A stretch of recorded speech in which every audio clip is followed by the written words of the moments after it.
Ohio State beat Youngstown State 35-7, the home opener here at Ohio Stadium.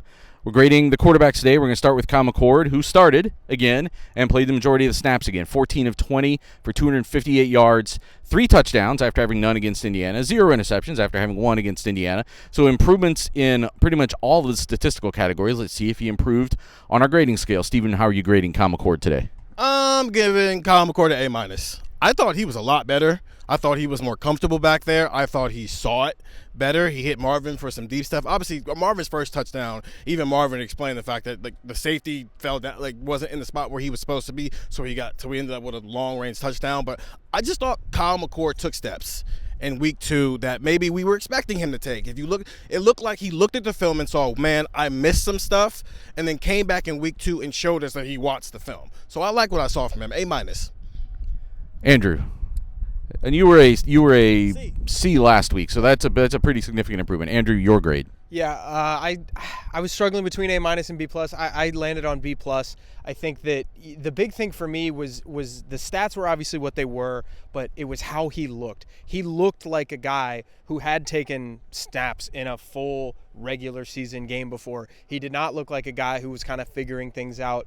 You know, he still has a lot of that to do, but it just looked more natural. It just looked smoother. He just looked more comfortable. I mean, we're going to echo a lot of the same things, I think, because we all watched the same game. But, I mean, to me, this was a guy who you watched him play and you just felt more confident in watching Ohio State's offense. I know it was Youngstown State. I know it's not a Big Ten opponent, but this quarterback today should give you more confidence than the quarterback from last week. This quarterback, assuming that he continues to progress, and every week is not going to be linear. I mean, somebody asked Ryan Day about the offensive line and, you know, whether it's a linear progression, and sometimes they're going to be steps back. You're going to have that with Kyle McCord, but today, you know, thought it was pretty solid. It just looked a lot more comfortable, and I think the stats kind of bear that out a little bit.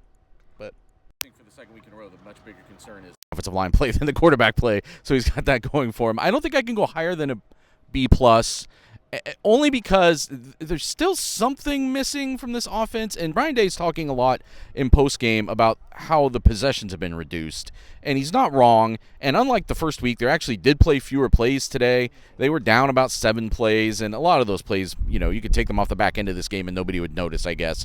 But it is making it that you have to maximize every possession, and that means that you can't have 3 and outs. They're even more devastating when you have them, and it means that the explosive element that you feel like is always simmering in this Ohio State offense, it means you have to bring that out even more.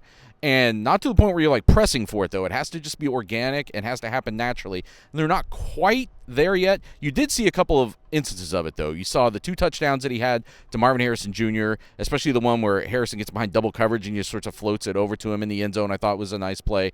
The other touchdown pass was just getting it out to Emeka Egbuka in the flats, and then he makes yards after catch out of it, which isn't as much credit to McCord, but except for the fact that it's about just getting the ball in the hands of your playmakers. They did that more this week, and that goes a long way in any matchup. I do think, though, B+ is probably as far as I want to go, just because I think you have to grade on a curve, a scale, whatever, because it's Youngstown State, and the tougher tests are coming. And Western Kentucky is a step up from this, maybe a step up maybe in totality from what Indiana was, and then obviously Notre Dame waiting in 2 weeks or another week after that is the big one. And the offense can't afford to really miss very many opportunities in games like that, because the quarterbacks on the other side are pretty talented, and they're going to be able to take advantage of their opportunities.